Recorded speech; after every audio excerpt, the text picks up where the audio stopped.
It's got a kind of charm, don't you think? Trash gets to work barricading any points of entry he can find, and you help. You can never be too careful after all. Once that's done, you settle down to eat dinner, a hearty meal of canned meatballs. I bet the finest canned meatballs with sausages from Heinz. Halfway through his can, Lenny sighs and stretches out his legs. Hard to believe this is the same place me and Billy used to come trading. So, trading, that was how you used to get by? Yeah, we'd haul our scrap from town to town, selling it for food and water, or real booze, or sometimes just more interesting scrap. That sounds like a terrible idea. You could get shafted so badly. In, like, more interesting scrap? You know, what is one man's treasure is another man's junk and so on? But one by one, the towns all disappeared. You used to see caravans coming past the shack every now and again. Then just a couple of lone scabs like ourselves, then no one. You don't know what to say, so you say nothing. Using a knife, you rip open a can of mango slices and start devouring them for dessert. A place like this, with this amount of limited food, and we're having dessert. Whatever. They're submerged in syrup, and as you pop a slice in your mouth, some of the juice falls. It starts dripping down your arm, and you quickly follow it with your tongue catching the wayward juice in your mouth. Ew. Suddenly, you're aware of Lenny's eyes watching. He swallows. Your eyes meet, and he hastily looks away. Dinner comes to an end in silence. I'm still thinking conspiracy. Conspiracy is high on my list of things that I think are going to happen in this game. Everyone went away one by one, and I was outside of civilization with no way of knowing where anyone was. Do you see where I'm going with this? It is soon night. There is one mattress on the floor, but it's pretty big and not completely disgusting. Oh, for testicles' sake, we have the same fucking... It is night time! The darkness descends upon my black soul! And there's still light. That is just a very dark filter on a completely light day. There is one mattress on the floor, but it's pretty big and not completely disgusting. You and Trash settle side by side without too much invasion of personal space. Good. He pulls off his goggles and places them gently on the floor. You've noticed it before, how respectfully he treats them. He definitely treats the goggles nicer than he treats you. Probably because they're Billy's, at a guess. They seem important to you? What's the deal with those things? What's the deal with those things? Seems rather offensive, so we're going to go with they seem important to you. Huh? Yeah, I guess so. Well, they used to be Billy's. That's me shooting a gun and blowing the smoke, see? But he passed them on to me. I guess I'm not saying much. I got pretty much everything from Billy. But the goggles are special, like my coming-of-age present or something. It was like he was saying I'd done good, like I was his partner, not just some dumb tag-along kid anymore. I don't know, maybe it's kind of stupid to get so hung up on some old goggles. It's stupid, touch his hand, kind of stupid, yeah, say nothing. Touch his hand is too touchy-feely. We don't want to do this, especially in bed next to him. It's not stupid, kind of, say nothing's too harsh, kind of stupid is too harsh. It's not stupid. Put it that way. Lenny shoots you an embarrassed little grin that you barely catch in the dark. It's not dark. You know, I like it when you humour me. The conversation drops, you feel yourself starting to drift off. Hey, I'm sorry. I meant that we left before we got a chance to go back to that bunker. You think of the lab, stinking of death and decay, unlocking your memories, but at what cost? Honestly, there probably weren't any more answers for you there, just more questions. Hey, I like questions. Besides, maybe the answers wouldn't mean anything anyway. There's no going back, you can only go forward. That night you fall asleep listening to Trash's breaths. Lenny's breaths, much closer than they have ever been before. That sounds a bit scary. Do not linger. Is this because of the red cloud? Is that what that's called for? God knows. Again, you can see the lovely red cloud on the horizon in this totally not lazy art. The next day passes in a blur. You walk and walk and walk, stopping to rest only when and where you can.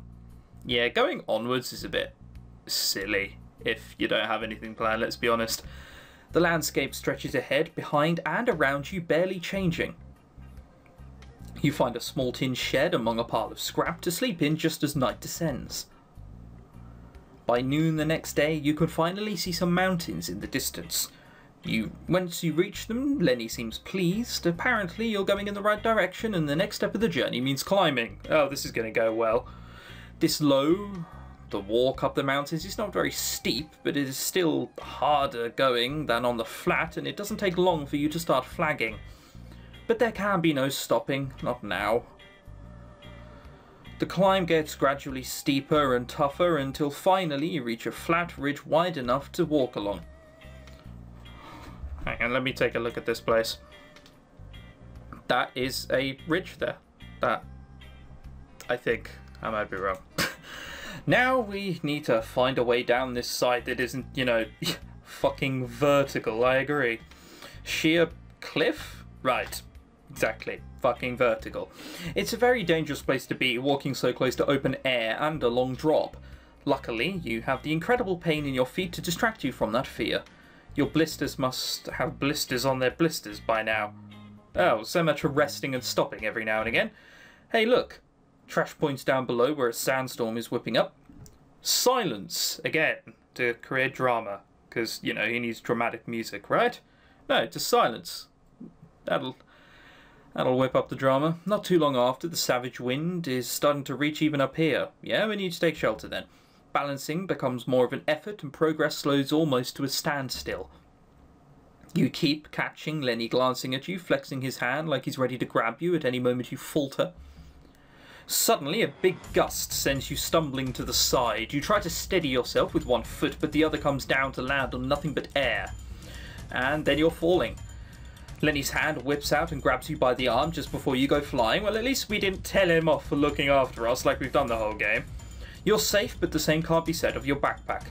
In the flailing, it slips free of your arms and disappears into the abyss below. No! Shit. That pack was half of your water and food rations in it. Lenny lowers himself to his belly and peeks out over the edge. I can see it.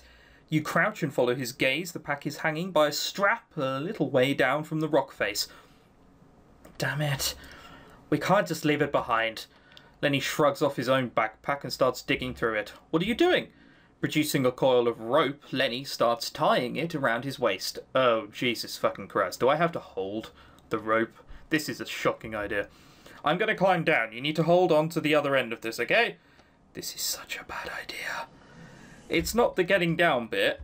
It's more the getting back up bit, which is going to be the most difficult. It's a totally crazy idea, but you really can't afford to lose those rations. Hold the rope, volunteer to climb. Well, I'm going to chicken out and say, look, he did tell us to just follow his directions without thinking. We'll just climb. Hang on a minute, that's completely stupid. He's probably heavier than I am. I'll volunteer to climb.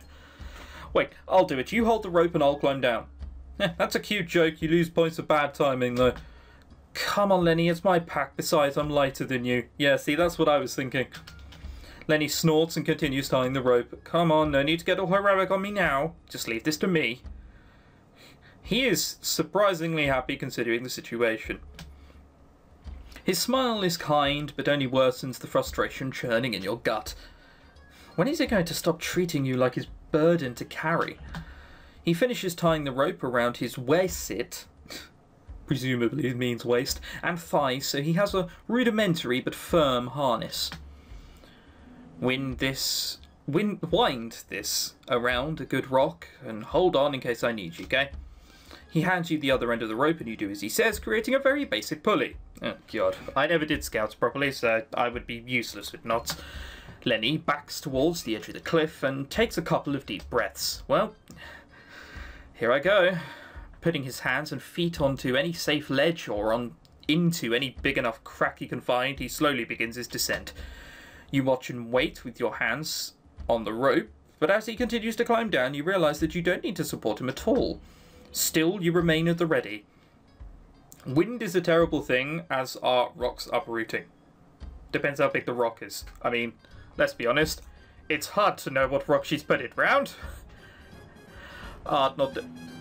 What is that trumpet in the music which just suddenly came out? But yeah, when art doesn't reflect what's going on, it's very difficult to maintain a sort of picture in your brain. So I'm having to imagine they're here, having a rope tied around their rock and it's really windy. None of this is happening.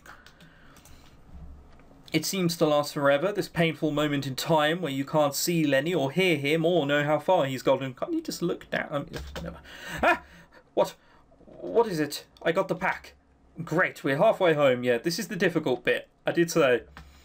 The wind makes it harder to hear, but you can barely make out Lenny's little grunts as he hauls himself back up the rock face. You're listening out for every step he makes so you don't miss the ominous sound of crumbling rock or Lenny's sudden yelp of surprise. Shit.